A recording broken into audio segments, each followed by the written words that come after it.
एक बार फिर से स्वागत है आपके अपने YouTube चैनल दियो जी के ट्रिक्स में। तो दोस्तों हमने यहाँ पर डेली की तरह हिंदी का फुल टेस्ट लगाई, जहाँ पर आपके 50 प्रश्न होते हैं, जो कि हमने आपको बता दिया है कि अगर आप यहाँ पर लेखपाल की तैयारी कर रहे हैं, वीडियो एग्जाम की तैयारी कर रहे हैं, या मान लीजिए अदर एग्जाम की भी तैयारी कर रहे हैं और कहीं से भी हैं, तो ये क्लास आप लोग डेली का डेली लीजिएगा, ठीक है। चलिए, गुड इवनिंग सभी को, जय हिंद सभी को, जय हिंद सभी को, जय हिंद। चलिए सभी लोग जुड़ जाइए जल्दी से, और सभी लोग भाई एक बार लाइक शेयर कर दीजिएगा, है ना। जल्दी से यहाँ पर शेयर कर दीजिए, फिर हम लोग क्लास को स्टार्ट करते हैं। चलिए, गुड इवनिंग सभी को, गुड इवनिंग सभी को, जय हिंद। पहला क्वेश्चन आपके सामने दिया है कि भारतेंदु के समय में साहित्य का मुख्य केंद्र आपका कौन था। चलिए बताइएगा कि भारतेंदु हरिश्चंद्र, है ना, भारतेंदु हरिश्चंद्र के समय में साहित्य का प्रमुख केंद्र इनमें से कौन था। थोड़ा सा इसको जूम कर देंगे तो आप लोगों को हर एक क्वेश्चन पूरी तरीके से दिखाई भी देगा।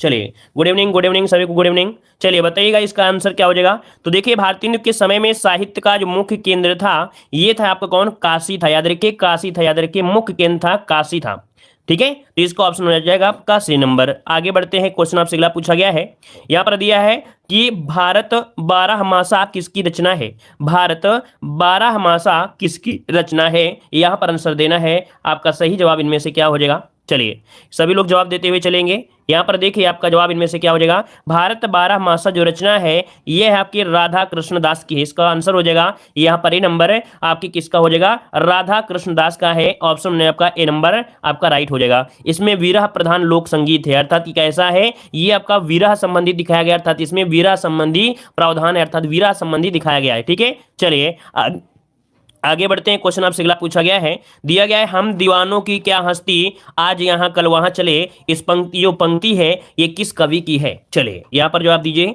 कि हम दीवानों की क्या हस्ती आज यहाँ कल वहां चले, इन पंक्ति में अर्थात ये जो पंक्ति है वो किस कवि की है।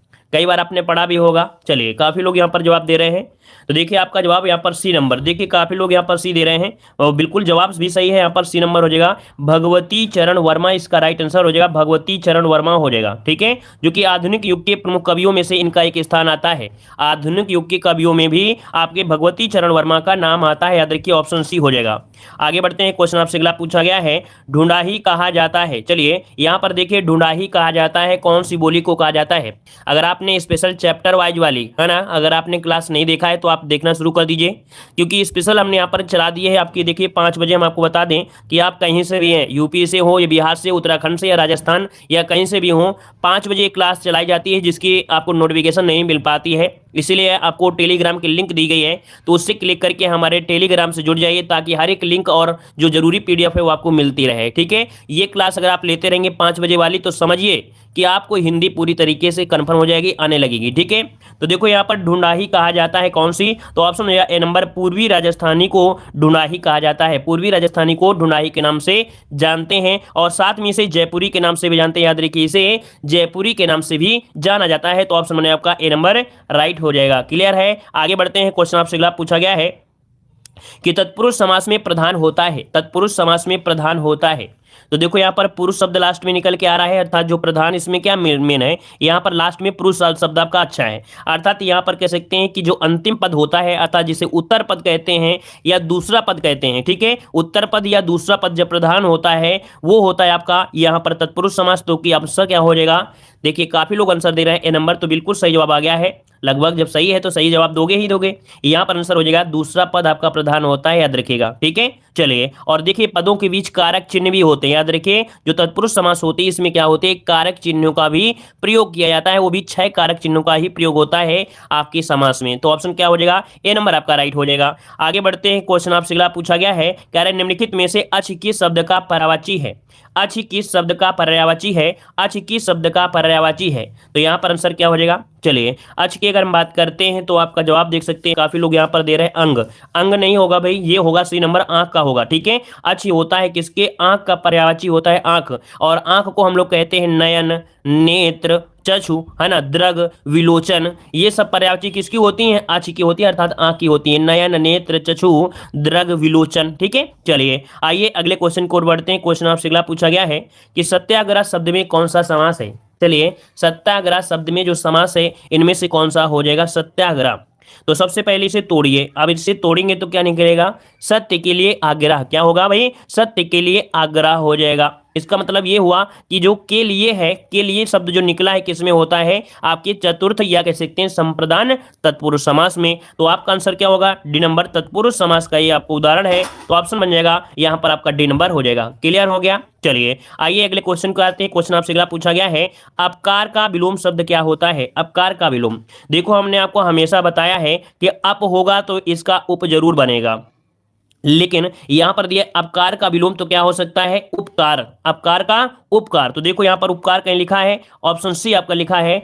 अपकार का होता है उपकार या कह सकते हैं परोपकार, दोनों ही हो सकते हैं। मतलब यहां पर जो आपके ऑप्शन है वो आपका सी और डी दोनों होंगे, उपकार भी हो जाएगा और आपका परोपकार भी होता है। तो इसके ऑप्शन दो बनने वाले हैं, सी और डी इसके आंसर बनेगा। नोट कर लीजिएगा, यहां पर जो आंसर होगा वो आपका सी और डी दोनों होंगे, क्योंकि अपकार का विलोम शब्द होता है उपकार भी होता है और परोपकार भी होता है। उपकार किसी का परोपकार मतलब ही तो वही हुआ ना। तो ऑप्शन क्या होगा इसका, इसके दो ऑप्शन यहां पर हो जाएंगे, सी और डी दोनों आपके आंसर बनते हैं। चलिए आगे बढ़ते हैं, कॉपी पेस्ट करते रहिए भैया, आंसर सही दीजिए। चलिए यहां पर देखो दिया है अभियुक्त का विलोम शब्द क्या दिया है, अभियुक्त का विलोम इनमें से क्या हो जाएगा, अभियुक्त का विलोम। चलिए अभियुक्त का विलोम वहां पर होता क्या है, यहां पर अभियोगी क्या होता है, अभियोगी। मतलब जो ऑप्शन है आपका डी नंबर है ये इसका राइट हो जाएगा। अभियुक्त का विलोम अभियोगी होगा, क्यों, क्योंकि अभियुक्त का अर्थ क्या होता है, देखिए अभियुक्त का अर्थ क्या होता है, अभियुक्त का अर्थ होता है व्यक्ति जिस पर अभियोग लगाया गया हो। क्या, व्यक्ति जिस पर अभियोग लगाया गया हो उसे अभियुक्त कहते हैं, है ना। और आरोपित व्यक्ति यदि होता है ना, तो यहां पर जो आंसर हो जाएगा आपका डी नंबर राइट हो जाएगा। चलिए अभियोगी। आगे बढ़ते हैं, क्वेश्चन आपसे अगला पूछा गया है, दिया गया आपसे सृजन का विलोम शब्द, सृजन का विलोम। अब ये देखिए सृजन आपको दिया गया, सृजन, सृजन का क्या हो जाएगा, सृजन का अर्थ होता है निर्माण करना, सृजन का अर्थ होता है क्या, निर्माण करना होता है। तो जब कोई चीज का आप लोग निर्माण कर रहे हैं और उसका विलोम दिया गया है तो आप क्या कहेंगे, इसका नाश हो जाएगा, क्या हो जाएगा, नाश हो जाएगा। याद रखिए इसका ऑप्शन बनेगा यहां पर 10 का डी नंबर आपका हो जाएगा। ठीक है, क्लियर हो गया है, क्लियर है। चलिए प्रलय का क्या होता है, प्रलय का क्या होता है जल्दी बताइए, प्रलय का होता है सृष्टि, प्रलय का होता है क्या, जो लोग ए बता रहे थे तो आपको बता दें प्रलय का होता है क्या, सृष्टि होती है। निंदा का विलोम क्या होता है, स्तुति होती है अर्थात प्रशंसा होता है। और जंगम की अगर बात करें तो जंगम का विलोम होता है स्थावर, क्या, जंगम का विलोम होता है स्थावर। तो इस कारण से ऑप्शन कहां जाएगा, आपके डी नंबर पर हो जाएगा राइट। क्लियर है, चलिए समझ में आता है कि नहीं आता है। चलिए अगला क्वेश्चन बताइएगा, कह रहा है राग दरबारी उपन्यास के जो रचयिता है वो आपके कौन है, राग दरबारी उपन्यास के जो रचयिता है आपके कौन है। यहां पर आंसर आपको देना है, आपका सही जवाब क्या हो जाएगा, राग दरबारी, जो कि क्या है, एक उपन्यास है। इसको हमने मॉडल पेपर में आपको सॉल्व करवाया भी था। तो देखो यहां पर ये हिंदी साहित्यकार हैं श्रीलाल शुक्ल, है ना। यहां पर जो बी नंबर आपका जवाब है, याद रखिए राग दरबारी ये उपन्यास के जो रचयिता है वो आपके कौन हो जाएंगे। चलिए यहां पर आंसर आपका बी हो जाएगा भाई, सी नंबर, यहां पर बी हो जाएगा, श्रीलाल शुक्ल हो जाएंगे। राग दरबारी ये साहित्यकार हैं श्रीलाल शुक्ल की प्रसिद्ध ये व्यंग रचना है, क्या है, ये व्यंग रचना है, जिसके लिए उन्हें 1970 में, कब, 1970 में इन्हें साहित्य अकादमी पुरस्कार से भी सम्मानित किया गया था। तो ऑप्शन बन जाएगा यहां पर आपका बी नंबर। आगे बढ़ते हैं, क्वेश्चन आपसे अगला पूछा गया है, इसका मतलब कुछ ऐसे भी स्टूडेंट होते हैं जो सिर्फ कॉपी पेस्ट करते हैं, कोई चीज की कॉपी पेस्ट ही करते हैं, मतलब हमारे बताने के बावजूद भी यहां पर सी नंबर दे रहे थे। तो इसका मतलब है कि कॉपी पेस्ट बहुत लोग करते हैं। ठीक है, तो कॉपी पेस्ट नहीं, ईमानदारी से टेस्ट दिया करें, जो क्वेश्चन गलत होता है उस पर अमल करें कि हमसे गलती क्यों हुई है। ठीक है, चलिए देखिए दिया है चांद का मुंह टेढ़ा है, चांद का मुंह टेढ़ा है, यहां पर दीजिए आपका सही जवाब क्या हो जाएगा कि चांद का मुंह टेढ़ा ये क्या है, काव्य है और इसके रचयिता पूछा गया है। तो आंसर क्या हो जाएगा यहां पर, यहां पर आंसर क्या हो जाएगा, तो 12 का ऑप्शन है आपका सी नंबर। ये है आपके गजानन माधव मुक्तिबोध की, याद रखिए काव्य है, अर्थात चांद का मुंह टेढ़ा है किसका है, गजानन माधव मुक्तिबोध, ऑप्शन बनेगा यहां पर आपका सी नंबर राइट हो जाएगा। क्लियर है, ये कविताओं का एक संग्रह है, यह पुस्तक भारतीय ज्ञानपीठ द्वारा 1 जनवरी 2004 में प्रकाशित भी की गई थी। चलिए आगे बढ़ते हैं, क्वेश्चन आपसे अगला पूछा गया है, क्वेश्चन आ गया है सदाचार में कौन सी संधि है। चलिए बताना है यहां पर सदाचार में संधि कौन सी होगी।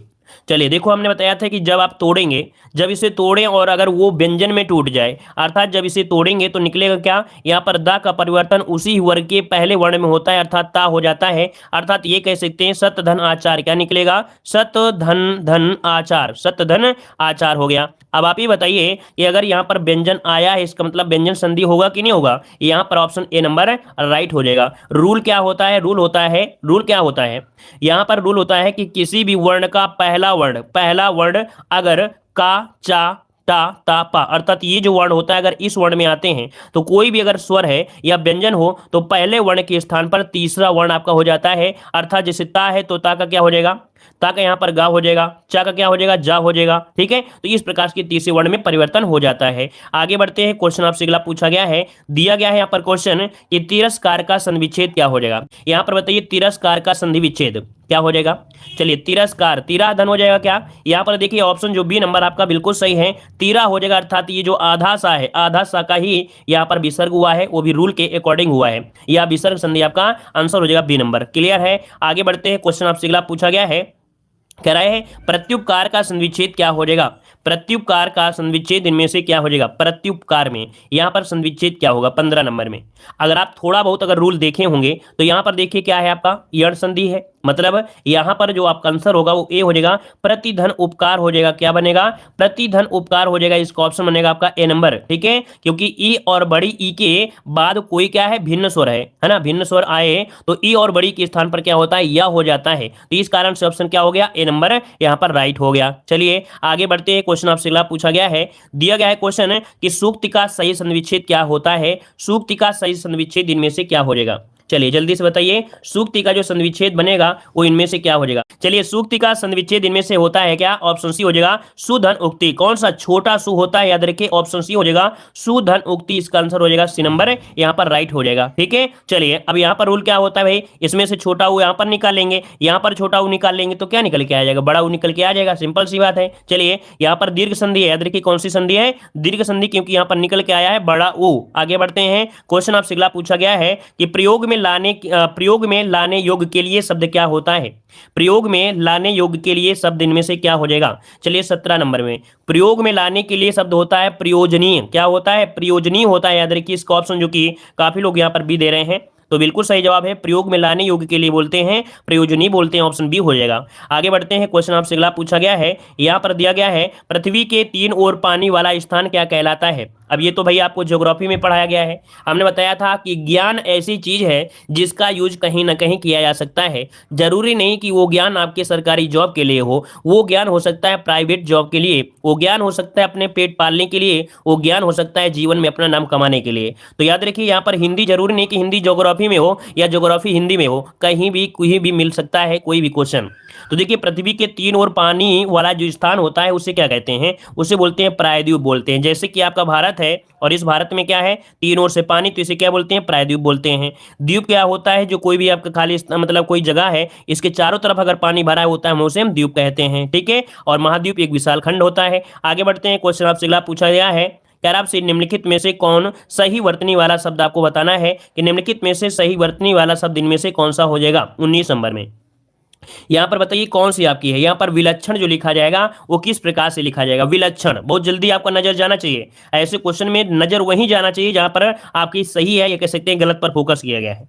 देखो विलक्षण ऑप्शन कौन सा हो जाएगा, विलक्षण आपके यहाँ पर दिए गए हैं कौन से, यहाँ पर विलक्षण और विलक्षण। इसका मतलब 19 वाले में जो आपके पास ऑप्शन बन रहे हैं वो आपके क्या बन रहे हैं, विलक्षण। तो ये भी सही दिया है भाई।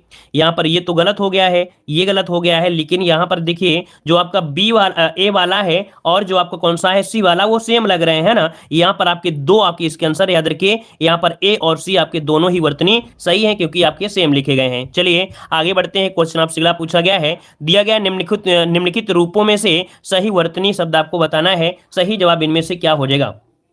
चलिए यहाँ पर जवाब देना है।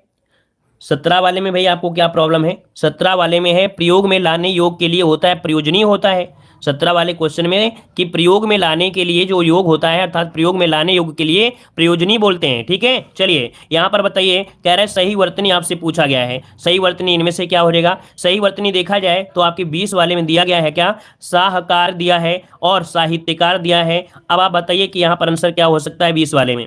तो साहित्यकार देखिए ऑप्शन जो आपका सी नंबर है ये आपका राइट हो जाएगा, सी नंबर राइट हो जाएगा साहित्यकार। आगे बढ़ते हैं, क्वेश्चन आपसे अगला पूछा गया है, कह रहे शोक विकल सब रोवं हिरानी, रूपशील बल तेज बखानी, करहि विलाप अनेक प्रकारा, परहि भूमि तल बारहि ही बारा। इस पद में पूछा है रस कौन सा है, बताइए भाई यहाँ पर जो रस है वो आपका कौन सा रस हो जाएगा।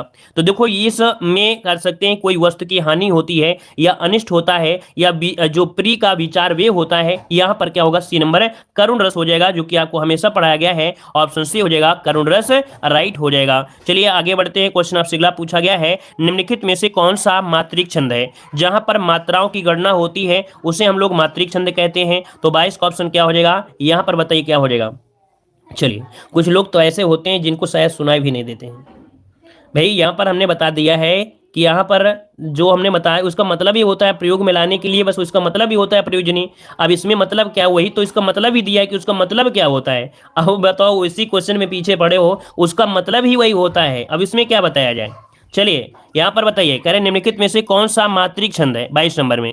तो देखिए 22 का दिया है, दोहा में क्या होता है, मात्राएं गिनती हैं, गिनते हैं कि नहीं गिनते हैं। चौपाई में भी हम लोग मात्राएं गिनते हैं, रोला में भी हम लोग मात्राएं गिनते हैं। मतलब ऑप्शन जो आपका डी नंबर है ये सभी क्या है, एक मात्रिक छंद है। तो ऑप्शन क्या हो जाएगा, डी नंबर आपका राइट हो जाएगा। चलिए आगे बढ़ते हैं। क्वेश्चन आपसे अगला पूछा गया है, यहाँ पर क्वेश्चन है निम्नलिखित में से कौन सा वर्णिक छंद है।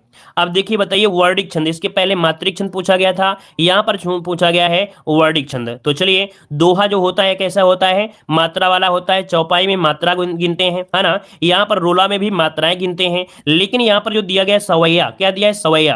तो सवैया में क्या होता है, आपकी वर्णों की गिनती होती है। क्या होती है, वर्णों की गिनती होती है। तो ये सवैया जो हो जाएगा वर्णिक छंद हो जाएगा।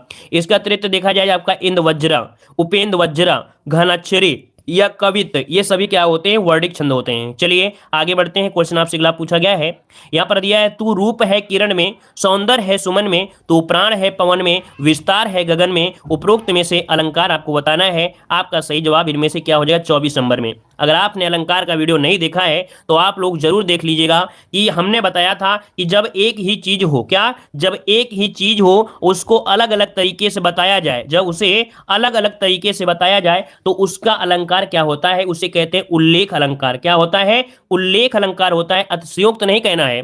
देखो अतिशयोक्त मतलब होता है कोई चीज को बढ़ा चढ़ाकर कही जाए। अब यहां पर दिया तू रूप है किरण में, वही चीज है उसको किरण बता रहा है, वही सुमन है वही है उसको सुमन बता रहा है, वही उसको प्राण बता रहा है। बोलते हैं ना, जैसे क्या होता है कोई लड़का है लड़की है ना, तो कहते हैं तुम्हारे अलावा कुछ नहीं है, अर्थात जो भी हो सांसें मेरी हैं, जो भी है वो सब कुछ तुम ही हो। तो वो क्या होता है, उल्लेख होता है। देखो हमने आपको रटाने के लिए बोला है, यहाँ पर ऐसा वर्ड का यूज किया ताकि आपको याद हो जाए ये क्वेश्चन, कि जैसे आप लोग सिंपल सी भाषा में, आप लोग आधुनिक युग के हो और आधुनिक युग की भाषा में आप लोग आधुनिक युग समझते भी हो। जब से कि किसी भी एक चीज को होता है, मान लीजिए पर्सन अपनी लाइफ से समझिए कि अगर है तो उसे कई प्रकार से वर्णन करोगे, जान हो, फलाने हो, ढेकाने हो, दुनियादारी हो, मतलब ये उल्लेख होता है। ठीक है, जीवन में ये पॉइंट आपको नहीं भूलना चाहिए, याद रखिए ऑप्शन हो जाएगा बी नंबर, उल्लेख हो जाएगा। ठीक है, एक ही चीज का जब कई प्रकार से वर्णन किया जाए तो वो आपका उल्लेख होता है। चलिए आगे बढ़ते हैं। क्वेश्चन आपसे अगला पूछा गया है, यहां पर दिया है कि चिंतामणि के रचयिता इनमें से कौन है। चिंतामणि के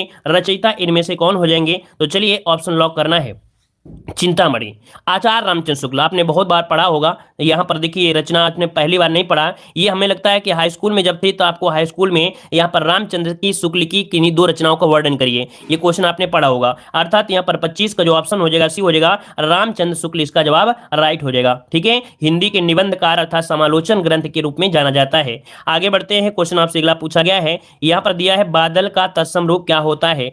बादल का तत्सम रूप इनमें से क्या हो जाएगा। तो देखो हमने बताया था बा तो जो हमेशा मिलता है आपको लगभग मिलता है तद्भव में, तो इसका मतलब है कि इसका जो आपका बा है उसका परिवर्तन वा में हो जाएगा। क्या हो जाएगा, वा में हो जाएगा। और वा के हिसाब से कौन सा आंसर आ रहा है, डी नंबर आ रहा है। तो बादल का जो तत्सम हो जाएगा ये हो जाएगा वारिद हो जाएगा। क्या हो जाएगा, वारिद हो जाएगा, याद रखिए वारिद हो जाएगा। ठीक है, क्लियर हुआ है। चलिए आगे बढ़ते हैं। क्वेश्चन आपसे अगला पूछा गया है, क्वेश्चन आगे आ गया है अनुचर में उपसर्ग क्या हो जाएगा।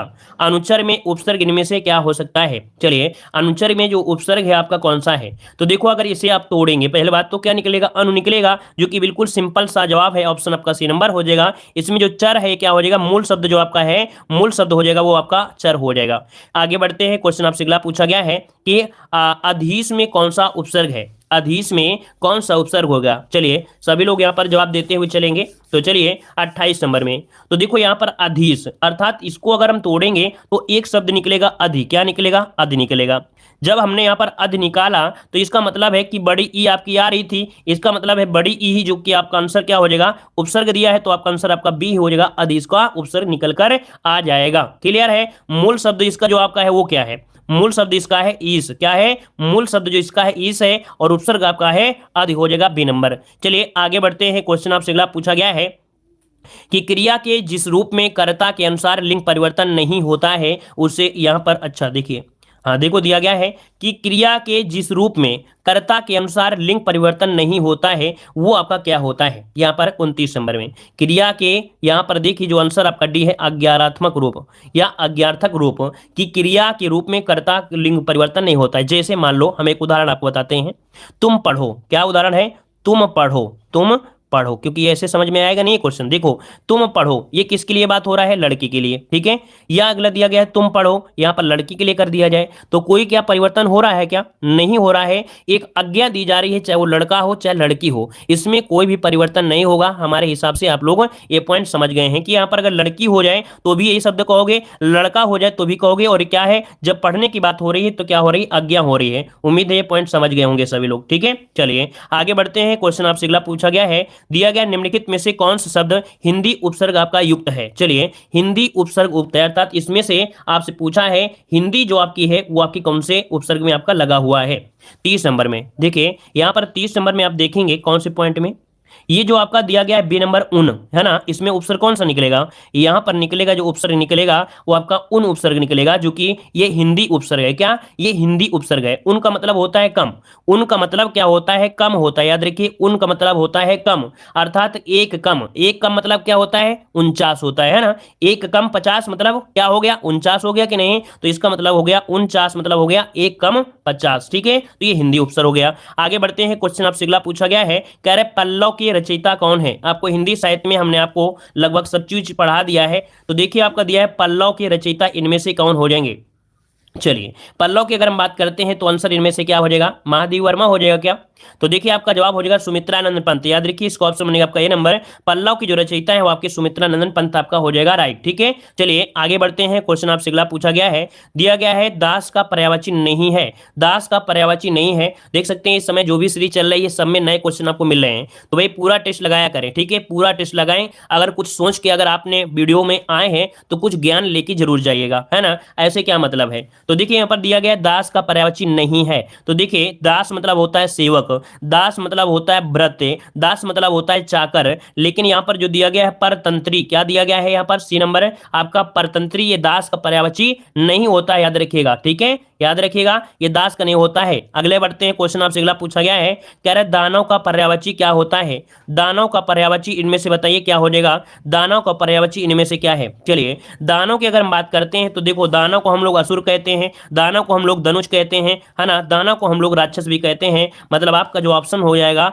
ये सभी हो जाएगा डी नंबर राइट हो जाएगा। आगे बढ़ते हैं। क्वेश्चन आपसे अगला पूछा गया है, कह रहा है निराला के किस काव्य संग्रह को व्यंग काव्य कहा गया है। कह रहे आपसे कि निराला के किस काव्य संग्रह को व्यंग काव्य कहा गया है। ऐसा कौन सा काव्य संग्रह है जिसे व्यंग काव्य कहा गया है। तो 34 का ऑप्शन में से क्या हो जाएगा, बी नंबर, यहां पर कुकुरमुत्ता हो जाएगा, बी नंबर याद रखिए कुकुरमुत्ता जो ऑप्शन है नोट करिएगा। ये सूर्यकांत त्रिपाठी निराला की प्रसिद्ध एक लंबी कविता है। कैसी है भाई, ये इनकी लंबी कविता के रूप में आता है। अगर क्वेश्चन पूछे कि इनकी लंबी कविता कौन सी है तो ये लंबी कविता है कौन सी, आपकी कुकुरमुत्ता जो है ये लंबी कविता है, जिसमें कवि ने पूंजीवाद सभ्यता पर कुकुरमुत्ता के बयान के बहाने व्यंग किया है, ठीक है। तो ऑप्शन में आपका बी नंबर। आगे बढ़ते हैं। क्वेश्चन आपसे अगला पूछा गया है, किस कवि ने स्वयं को मैं ही बसंत का अग्रदूत हूं कहा है।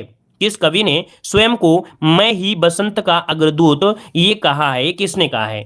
चलिए ये किसने कहा है, तो ये कहा है आपके निराला जी ने, इसका भी ऑप्शन बनेगा ए नंबर, यहां पर राइट हो जाएगा निराला जी हो जाएंगे, ठीक है। आगे बढ़ते हैं। क्वेश्चन आपसे अगला पूछा है, कह रहा आपसे तन पर नहीं लगता पान खाए अलबत्ता।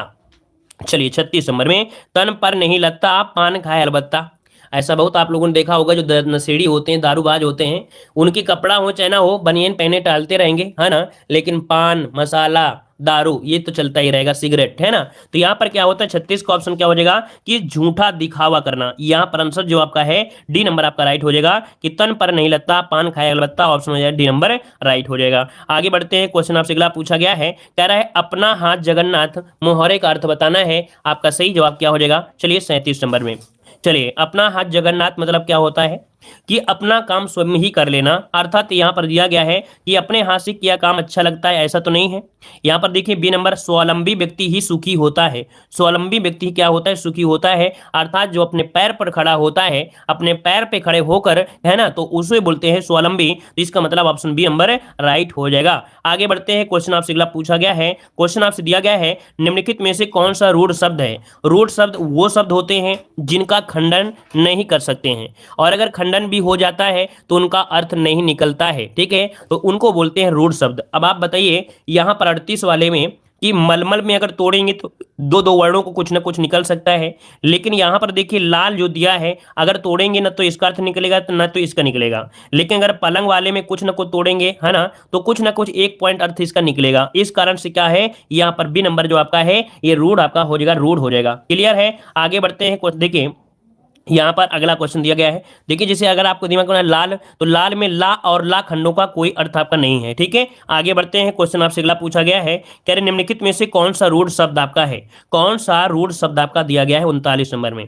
चलिए जवाब दीजिएगा। रूढ़ शब्द मतलब वही जो कि हमने बताया अभी कि जिसका खंडन नहीं हो सकता है, अर्थात अगर खंडन भी करते हैं तो जिन शब्दों के सार्थक खंडन ना हो सके, सार्थक मतलब जिसका अर्थ ना हो सके, है ना। तो यहाँ पर देखिए ऑप्शन सी नंबर मुंह, अगर इसे अलग भी करेंगे तो क्या मतलब निकल सकता है, तो देखिए यहाँ पर जो आपका आंसर है मुंह क्या है, आपका रूढ़ शब्द है। जिन शब्दों में सार्थक खंड ना हो, है ना, तो अन्य शब्दों के मेल से न बने हो तो उन्हें रूढ़ कहते हैं। तो ऑप्शन क्या हो जाएगा, यहाँ पर आपका सी नंबर राइट हो जाएगा। चलिए आगे बढ़ते हैं, क्वेश्चन आपसे अगला पूछा गया है, यहां पर दिया गया निम्नलिखित में से कौन तत्सम शब्द आपका है, कौन सा तत्सम शब्द है, यहां पर बताइए तत्सम शब्द।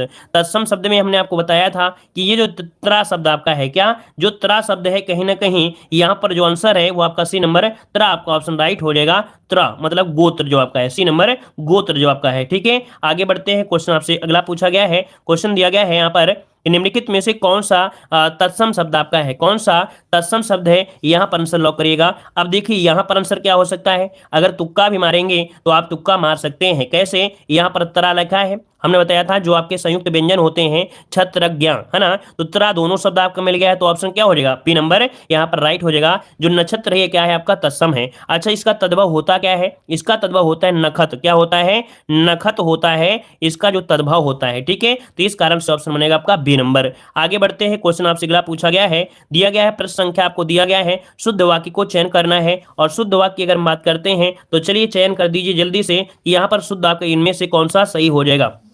चलिए तो यहां पर दिया गया है बहुत से पत्रों और पत्रिकाओं का संपादन बंद हो गया है, बहुत सी पत्रों और पत्रिकाओं का संपादन बंद हो गया है।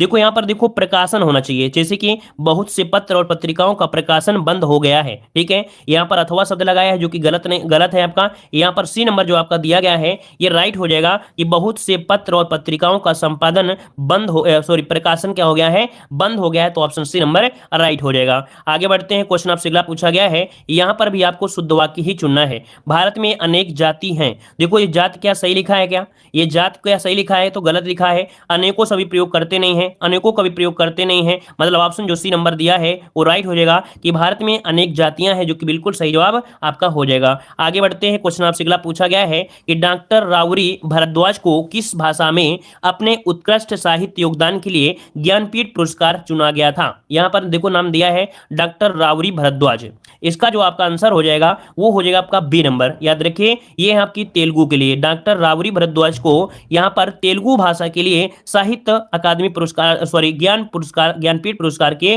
चुना गया, तो ऑप्शन बने आपका बी नंबर, इसका राइट हो जाएगा, ठीक है। और यहाँ पर आगे बढ़ते हैं, क्वेश्चन आपसे अगला पूछा गया है कि कौन सी रचना कृति महादेव वर्मा की है, कौन सी रचना महादेव वर्मा की आपकी है, ये क्वेश्चन आपसे पूछा गया है 47 नंबर में। चलिए तो देखो यहाँ पर कामायनी तो जयशंकर प्रसाद की है, मतलब जो आपका निहार है ना, निहार जो रचना है वो आपकी महादेव वर्मा की है, तो ऑप्शन क्या बनेगा, ए नंबर आपका राइट हो जाएगा। अगला क्वेश्चन दिया गया है, देखो हमने बता दिया है, चाहे आप यूपीपी की तैयारी कर रहे हो, चाहे लेखपाल की तैयारी कर रहे हो, चाहे वीडियो एग्जाम की तैयारी कर रहे हो, फॉरेस्ट गार्ड की तैयारी कर रहे हो, या आप यूपी के हो या उत्तर प्रदेश के या मान लीजिए आप बिहार के, राजस्थान के, ये क्लास आप लोग ले सकते हैं आराम से। ठीक है, चलिए अतीत के चलचित्र किसकी रचना है? 48 नंबर में जवाब दीजिए। अतीत की चलचित्र भी आपकी किसकी है? महादेव वर्मा की है। ऑप्शन नहीं आपका यहाँ पर सी नंबर है। अगला है जयद्रथ वध किसकी रचना है? जयद्रथ वध किसकी रचना है? 49 को ऑप्शन लॉक करिएगा।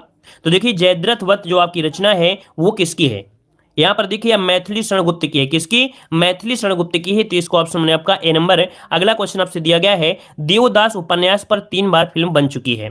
उपन्यासकार का नाम आपसे पूछा गया है। भाई जब 3 बार आपकी फिल्म बन चुकी है तो कम से कम उपन्यासकार का नाम तो पता ही होना चाहिए, है ना? तो यहाँ पर 50 का ऑप्शन क्या हो जाएगा? 50 का ऑप्शन हो जाए आपका सी नंबर है, शरद चंद्र चट्टोपाध्याय। ऑप्शन बनेगा यहाँ पर आपका सी, शरद चंद्र चट्टोपाध्याय होगा, महात्मा गांधी नहीं। ठीक है, आगे बढ़ते हैं। क्वेश्चन आपसे अगला पूछा गया है कि निम्नलिखित कवियों में से गांधी जी ने किस कवि को राष्ट्रकवि का सम्मान दिया है? चलिए यहां पर बताइएगा कि कवियों में से, निम्नलिखित कवियों में से गांधी जी ने किस कवि को राष्ट्रकवि का सम्मान दिया है? 51 का ऑप्शन हो जाएगा मैथिली शरणगुप्त, जिसका ऑप्शन आ रहा है बिल्कुल राइट हो जाएगा, डी नंबर है, मैथिली शरणगुप्त आपका राइट आंसर हो जाएगा। अगला क्वेश्चन आपसे दिया गया है, कह रहा आपसे इनमें से कौन सी रचना राज्ञ राघव जी की रचना नहीं है? राज्ञ राघव जी की रचना नहीं है। 52 का ऑप्शन क्या हो जाएगा?